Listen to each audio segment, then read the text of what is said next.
Spoken English classes, day 1. Radhika, introduce yourself in English. Hi, myself Radhika from Haryana, studying in graduation. Spoken English classes, day 2. Sagar, introduce yourself in English. Hi, I am Sagar from Uttarakhand, working at ABC International. Thank you for giving me this opportunity to introduce myself. Thank you. क्या आपका भी introduction कुछ ऐसा ही है? कुछ साल पहले मेरा भी इंट्रो बिल्कुल ऐसा ही था। लेकिन इसमें गलती किसकी है? हमारी, क्योंकि हमें इंग्लिश बोलना नहीं आता, हम इंग्लिश सीख नहीं पा रहे, या फिर हमारे पास इंग्लिश बोलने का माहौल नहीं है। इसमें गलती हमारी बिल्कुल भी नहीं है। इसमें गलती उनकी है जिन्होंने हमें ये नहीं सिखाया कि हमें सबसे पहले कौन सा रूल फॉलो करना है, सबसे पहला कौन सा स्टेप लेना है और सबसे आखिरी कौन सा। आज इस वीडियो में मैं आपको ये बताऊंगी कि आपको इंग्लिश बोलने के लिए कौन से स्टेप्स पहले फॉलो करने हैं और कौन से आखिरी में। लेकिन उससे पहले मैं चाहती हूँ कि आप सब मुझसे एक वादा करो कि मैं आपसे जैसे स्टेप्स फॉलो करने को कहूंगी आप बिल्कुल वैसा ही करोगे। वादा रहा? तो हेलो, नमस्ते एंड वेलकम एवरीवन। मैं हूँ हर्षिता, स्पोकन इंग्लिश ट्रेनर, और आज इस वीडियो में मैं आपको बताऊंगी कि कौन से स्टेप्स फॉलो करके आप फ्लुएंटली इंग्लिश बोलना 0 लेवल से शुरू कर सकते हैं। जब भी हम इंग्लिश बोलने की बात करते हैं तो वो कौन सी चीज है जो हमारे दिमाग में सबसे पहले आती है?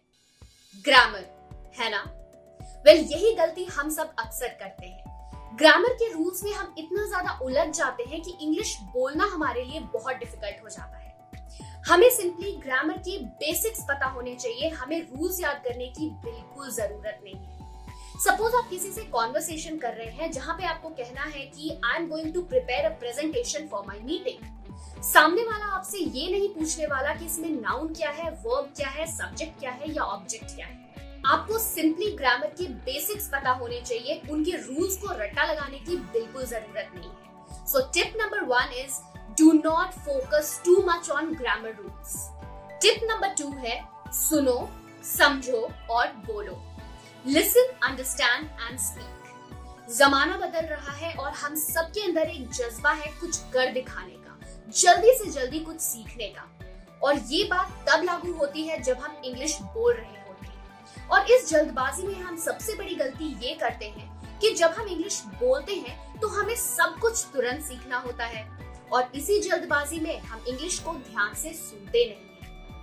अगर हम इंग्लिश के सेंटेंसेस को ध्यान से सुनेंगे, उसे समझेंगे और फिर बोलेंगे तो इंग्लिश बोलना और समझना दोनों ही हमारे लिए बहुत आसान हो जाएगा। तो आपको करना क्या है? आपको करना है सिर्फ एक काम। रात को जब आप सोने जाते हो तो उस टाइम पे आपको सुनने हैं इंग्लिश के कुछ पॉडकास्ट्स। ये पॉडकास्ट आपको बहुत ही ध्यान से सुनना है, समझना है और ट्राई करना है कि उनमें से कुछ सेंटेंसेस आप अपने डेली कॉन्वर्सेशन में यूज करो। और आपकी प्रैक्टिस के लिए मैं लाई हूँ एक बहुत ही इंटरेस्टिंग पॉडकास्ट जिसका लिंक आपको डिस्क्रिप्शन बॉक्स में मिल जाएगा। ये पॉडकास्ट आपको हर दिन रात को सुनना है और इससे सीखने हैं बहुत सारे मजेदार इंग्लिश के इंटरेस्टिंग लेसन्स। अगर ये पॉडकास्ट आप रेगुलरली फॉलो करेंगे तो इससे आपके इंग्लिश सेंटेंसेस भी इंप्रूव हो जाएंगे, साथ ही आप इंग्लिश को बहुत अच्छे से समझ भी पाएंगे। अगला टिप बताने से पहले आपको कुछ याद कराना चाहती हूँ। आपको याद है बचपन के वो दिन जब हमारे पास रंगीन बुक्स हुआ करते थे और उन बुक्स को देखते ही हमारा मन करने लगता था कि हम अब पढ़ाई करना शुरू कर दें। लेकिन जैसे जैसे हम बड़े होते गए वो colourful books black and white में बदल गए। लेकिन अब हमें जाना है वापस बचपन के उन रंगीन किताबों में। आपको या तो उन रंगीन किताबों से कुछ पिक्चर्स लेने हैं या तो आपको सिंपली गूगल से कुछ पिक्चर्स उठाने हैं। इसके बाद आपको करना क्या है? आपको यूज करना है टिप नंबर 3, पिक्चर डिस्क्रिप्शन।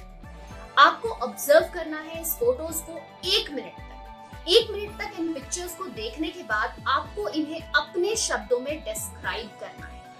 जब आप इस पिक्चर को अपने शब्दों में डिस्क्राइब करेंगे तो इससे होंगी 2 चीजें। सबसे पहली, आप इंग्लिश में ज्यादा से ज्यादा सोचेंगे और दूसरी चीज आप इंग्लिश में बोलेंगे। आपकी प्रैक्टिस के लिए मैंने डिस्क्रिप्शन में आपको 2 पिक्चर्स दिए हैं। इन दोनों पिक्चर्स को आपको 1 मिनट तक ऑब्जर्व करना है और इस पे इंग्लिश में बोलना है। आप क्या सोचते हैं, क्या जानते हैं, कुछ भी।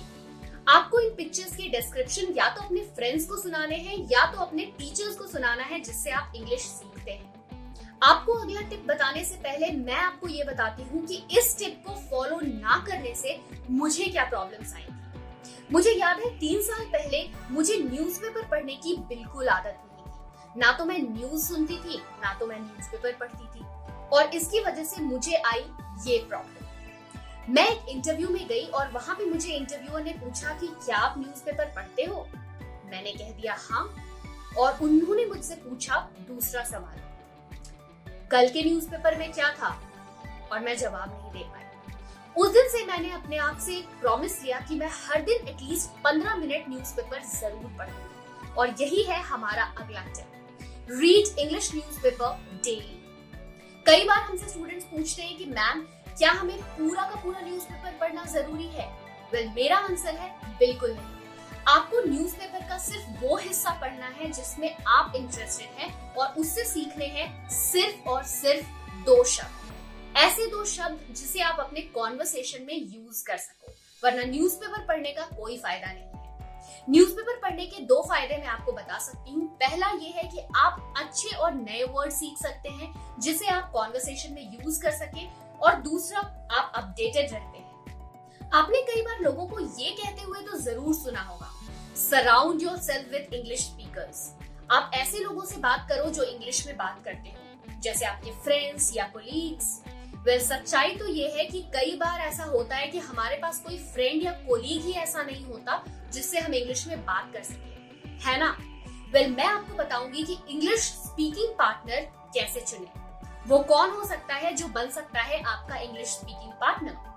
वेल, वो इंसान है आप खुद। आप खुद को बना सकते हैं अपना इंग्लिश स्पीकिंग पार्टनर। कैसे?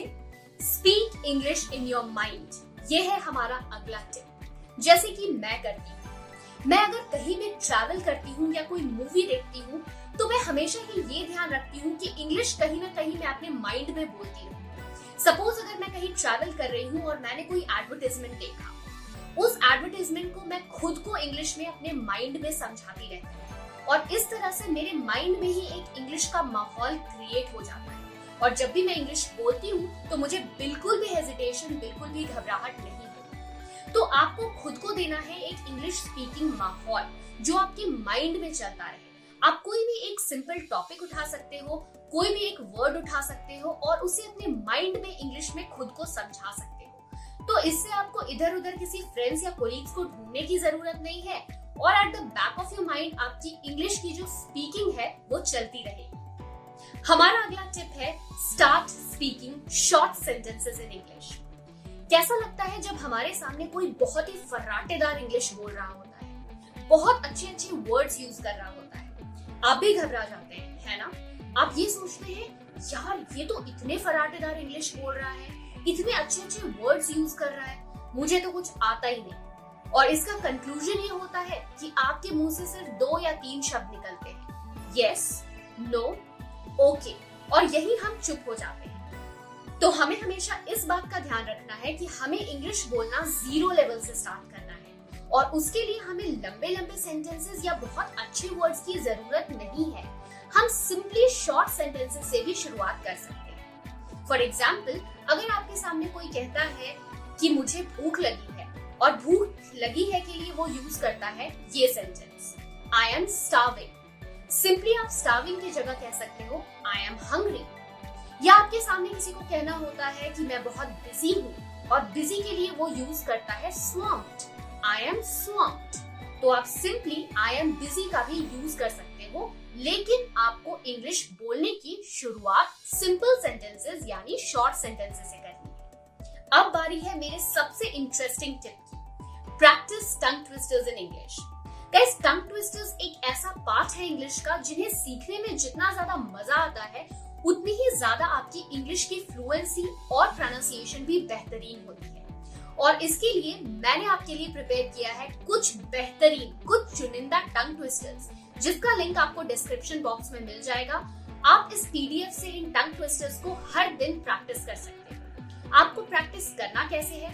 सिंपली आपको हर एक टंग ट्विस्टर्स को 5 से 6 बार पढ़ना है, जोर से बोल के रिकॉर्ड करना है और उसे सुनना है कि आप इसे सही प्रोनाउंस कर रहे हो कि नहीं। प्रोनाउंसिएशन के लिए आप गूगल की भी हेल्प ले सकते हैं। आप मुझे कमेंट सेक्शन में जरूर बताना कि आपको इनमें से कौन सा टंग ट्विस्टर सबसे अच्छा लगा। मेरा फेवरेट तो है नंबर 6।